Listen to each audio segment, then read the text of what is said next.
how could you say a low-fat diet, like eliminating animals and processed food in the diet, is the way to go when we still need fat, right?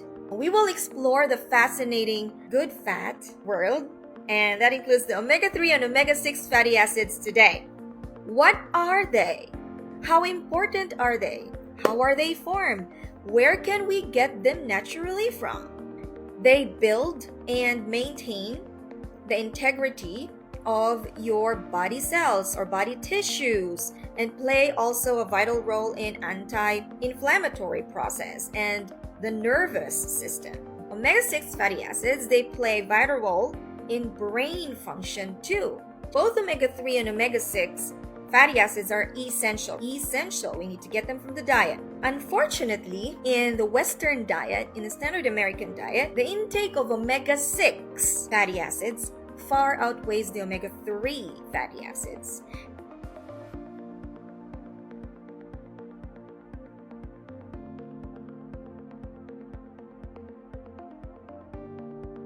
Hello everyone! I am Dr. Adelita and welcome to my Sunday Drive. You're in for your weekly dose of motivation and health information.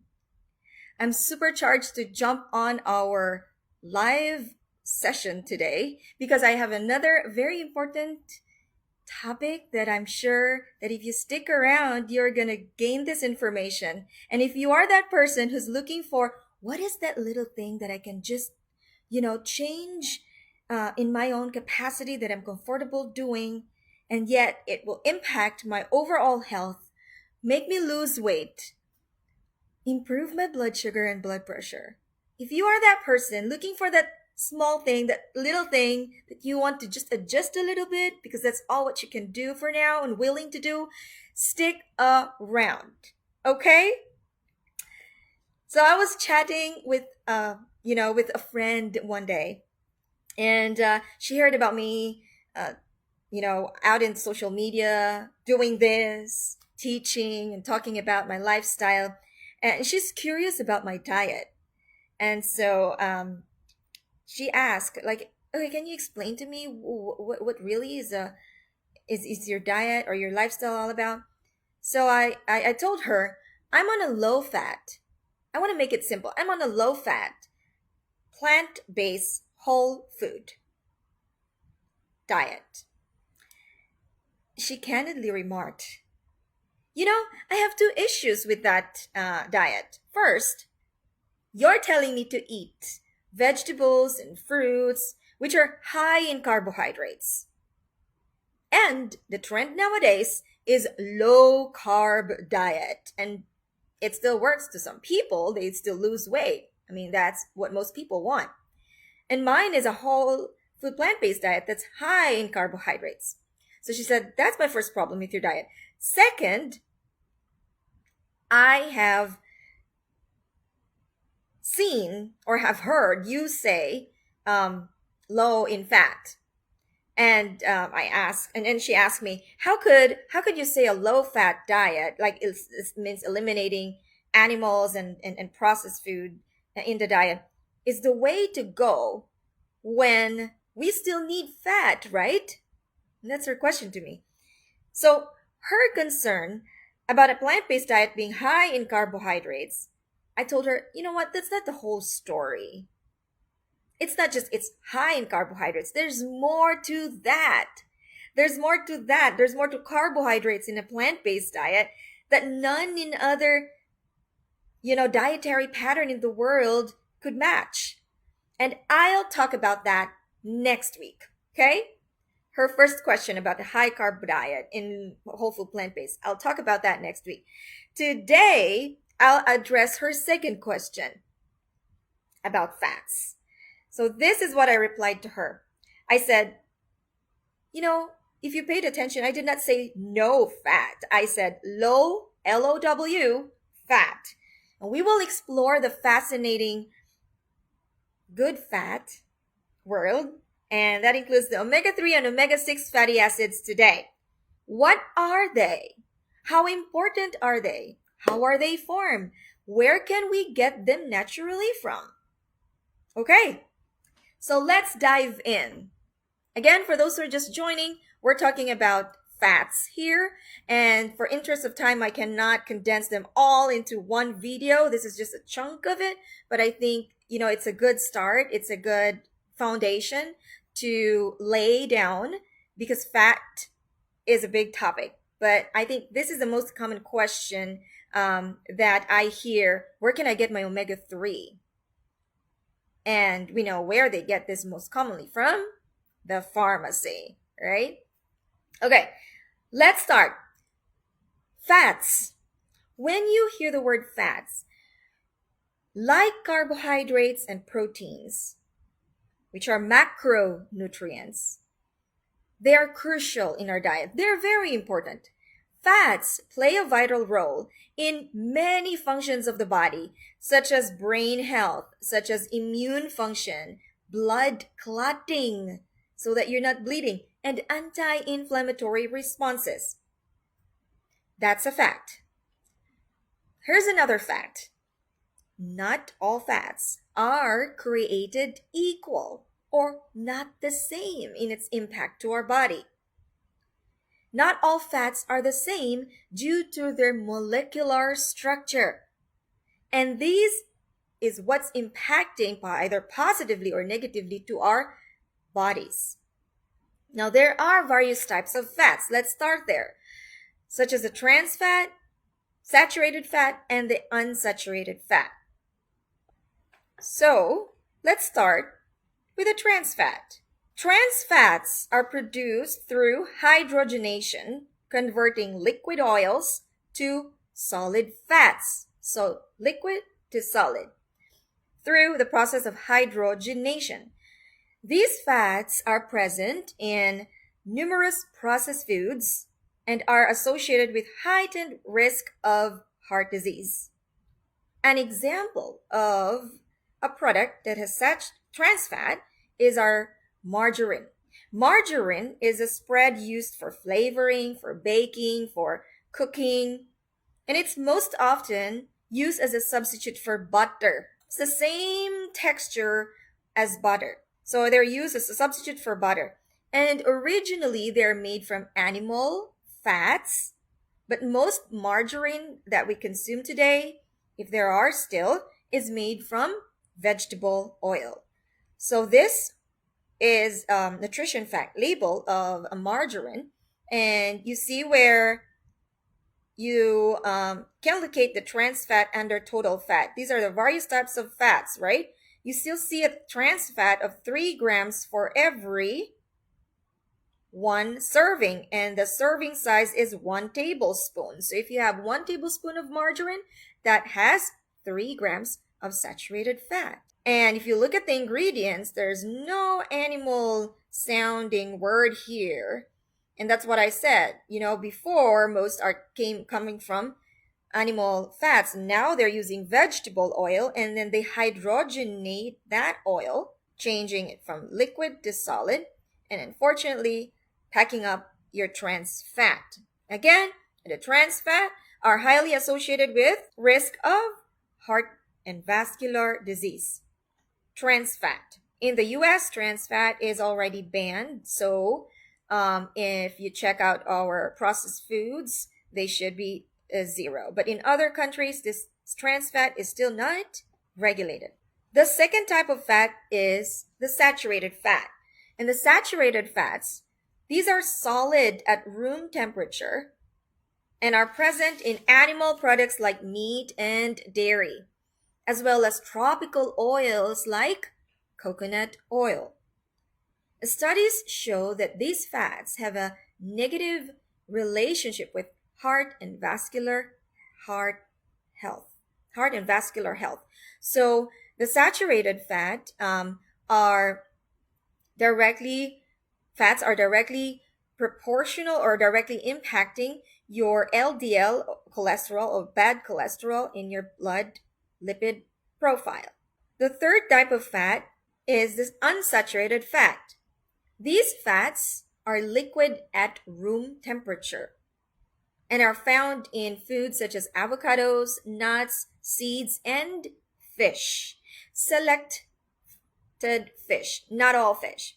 But these are fats that are generally beneficial to the heart as they can reduce bad cholesterol, bad LDL cholesterol, and increase your good HDL cholesterol.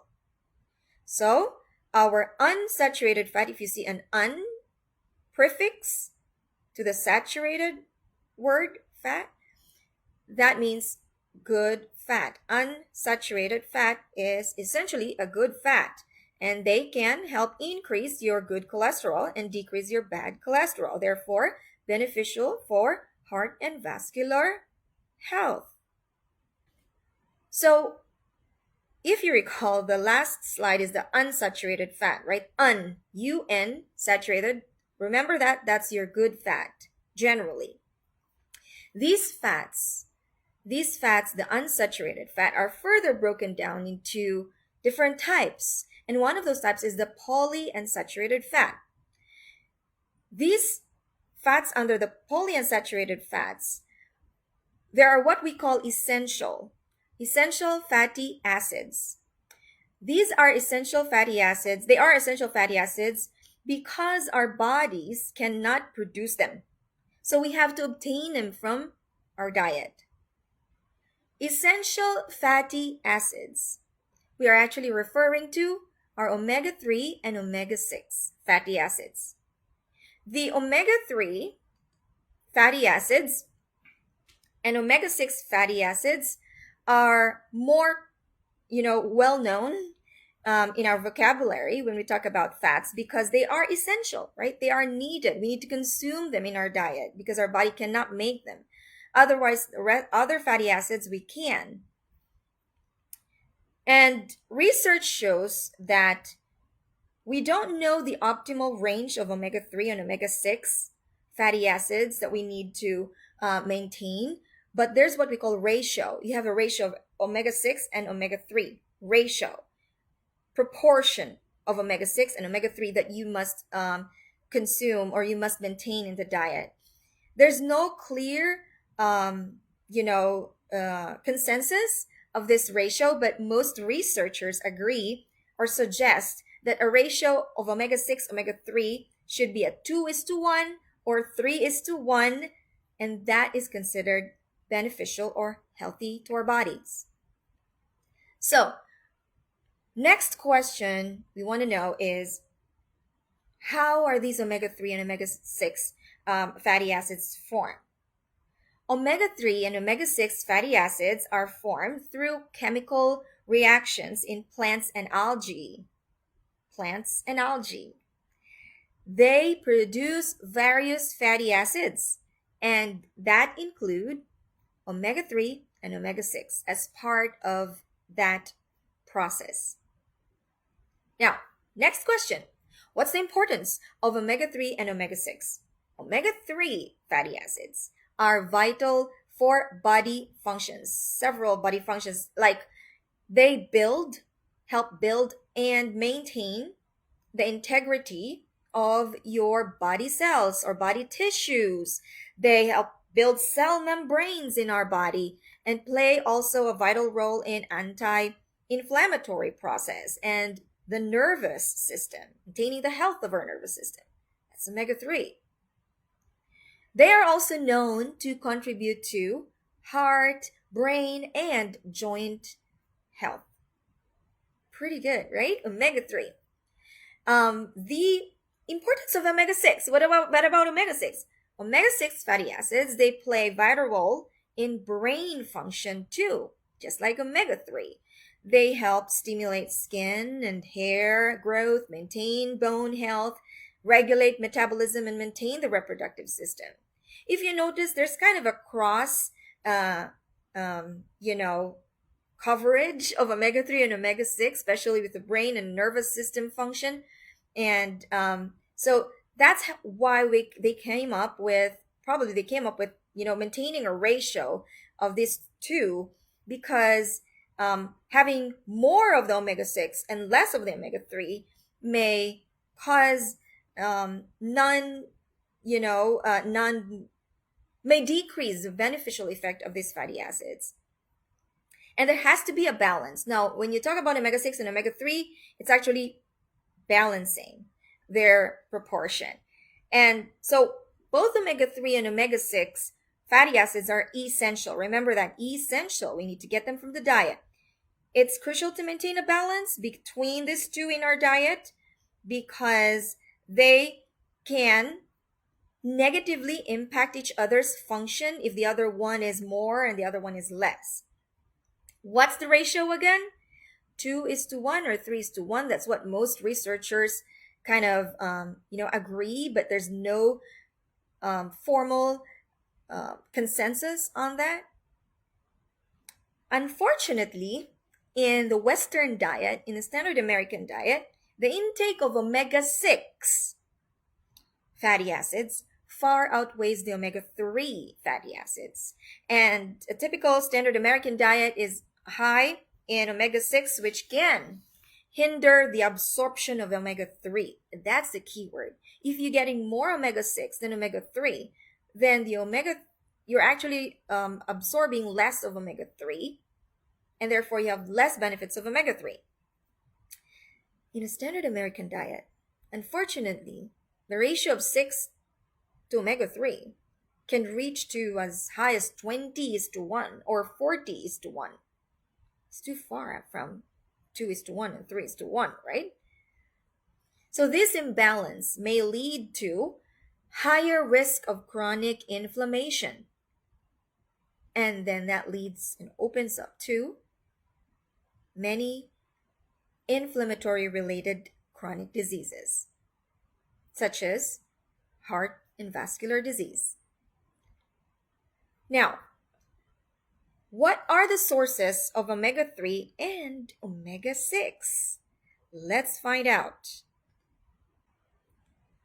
Omega 6 fatty acids are found in many vegetables, nuts, and seeds. Omega 3 are found in fatty fish like salmon, mackerel, tuna, but they're also found in plant foods such as, write this down, chia seeds, flax seeds, and walnuts. So you have plant sources of omega 3 actually. Before you head down to the pharmacy section and buy your omega 3 fish oil, consider turning the back of that product and you'll see a certain amount of saturated fat and cholesterol in these products. Cholesterol because cholesterol is naturally found in animal foods. Now, omega 3 and omega 6 fatty acids are essential for our health, but they're also crucial to ensure we have a good balance. It's also crucial that we maintain a good balance of these two.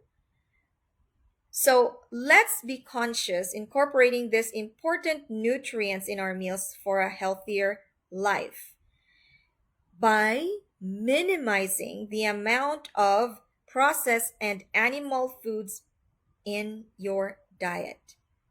A healthier omega 6 and omega 3 ratio is restored if we consciously decrease intake or avoid, if you can, intake of animal-based foods. If your only intent to get omega 3 fatty acids, please know that you have plant-based sources of omega 3 that does not have cholesterol. This is the most common misconception that I hear a lot and correct in my patients.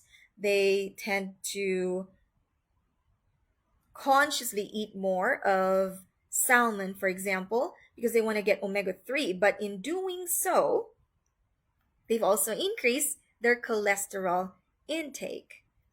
And plus the way they cook the salmon with butter laden with saturated fat, there you go, that further increase your intake of saturated fat or the bad fat. The daily omega-3 intake for adult and women is only 1.1 grams. And for men adult, it's 1.6 grams.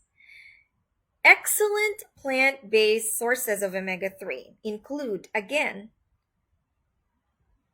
chia seeds, flax seeds, walnuts, soy foods, and leafy greens. Leafy greens, you heard that right. Yes, we do have an amount of omega-3 also in leafy green vegetables. Remember those. Remember, before making significant change to your diet, it's always a good idea to consult your healthcare professional or a nutritionist. And as I've said, if you are going to make some changes in your diet, know that you're not just impacting your cholesterol levels here. I want to reiterate, when you change your diet from an animal to a plant-based diet, you'll get the full package benefits, and that can improve what? Your blood pressure. So if you're on blood pressure meds, blood sugar, if you're on blood sugar meds, please know that these numbers can drop abruptly, pretty dramatically.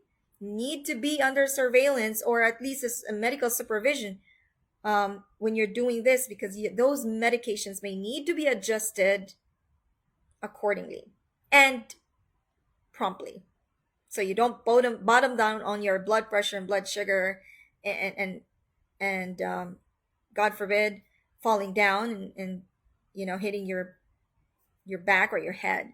So these are just my personal professional warning. When you're changing to a plant-based diet, although your intention is to increase your omega-3, know that when you consume these foods in a plant-based world, it's going to impact almost all areas of your body and body metabolism. And so if you're on medications, again, please consult with your medical health professional.